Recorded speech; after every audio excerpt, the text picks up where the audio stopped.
ఆడతనం ఆ నుండి అహా వరకు. అభినవ కవి అక్షరాల్లో అతివ, అణుబాంబకి అతీతం.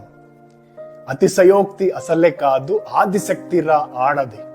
ఆపదే ఆగమాగమైతది. ఇంటిలోన ఇక్కట్లని ఇంటి ఈడ్చిదంతది. ఈలలని ఈర్షా సూయలని ఈసడింపులని ఈదుతాది. ఉదాత్తంగా ఉన్నతంగా ఉంటూనే ఉడుకు రక్త ఉస్తాద్లనే ఉక్కు మనిషిలా ఊరుకోబెడుతుంది. ఊబిలో ఊపిరాడనప్పుడు ఊరటనిస్తుంది, ఊడిగంతో ఊపిరిపోస్తుంది. ఊపందించే ఋతు పవనం, ఋగ్వేద సారం, రూత్నమయం.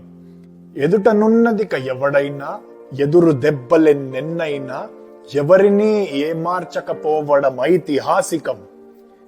ఒదిగుంటూనే ఒంటరితనాన్నిదే ఓర్పున్న ఓడ, ఓ ఓరుగల్లు కోట, ఔన్నత్యాల